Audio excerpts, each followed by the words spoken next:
Okay, people, I've got another video on here. It's called C6 Governor Modification. You can go look at that.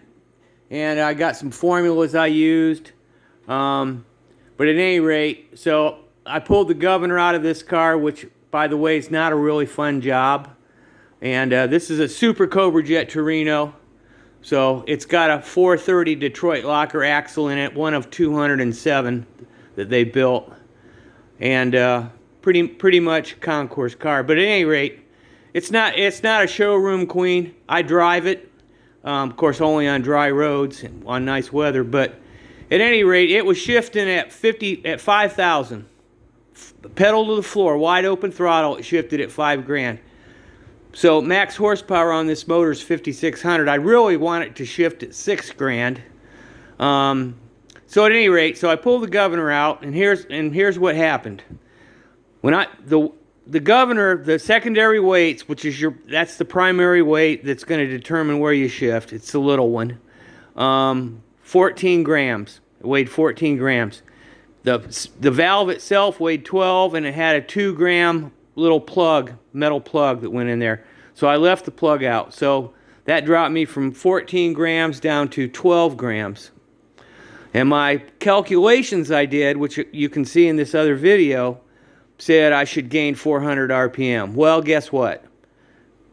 I was amazed. It was almost like 375 RPM higher. So it's shifting at like a little over 5,300. So I was kind of surprised that my calculations were that close, because it's kind of sketchy.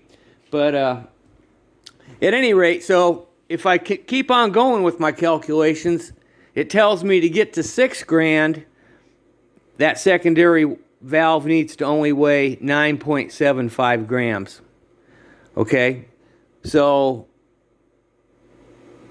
I have another governor, spare parts from another governor, so I'm going to take that valve and see if one of my buddies can mill it out and get it down to about 10 grams. The thing about it is you ain't going to drill it out, okay? These people that say drill it out, you ain't going to drill it out. That's a hardened steel part. And then it's precision ground after it's hardened. Okay, so you cannot chuck it up on the ground surfaces. So it's kind of tricky. But at any rate, I believe that going down to 10 grams is going to get it up 5,900 perhaps. So I may bite the bullet after the new year and go ahead and yank this thing all apart again.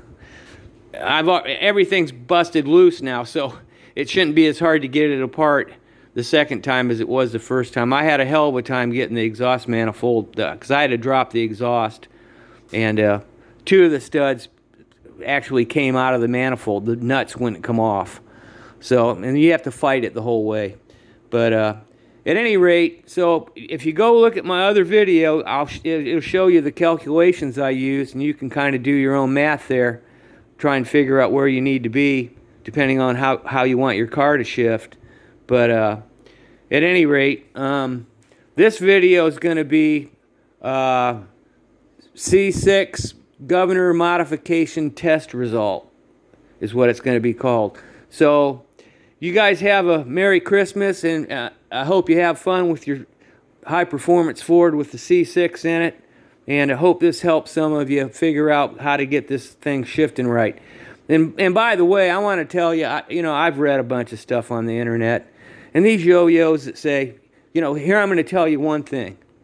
When you got the pedal to the floor, the only thing that determines where it shifts is the governor. That's why they call it the governor. Vacuum modulator's out of the picture, okay? It's zero vacuum, it's full modulator pressure. Kick down, who cares about the kick down? Okay, come on.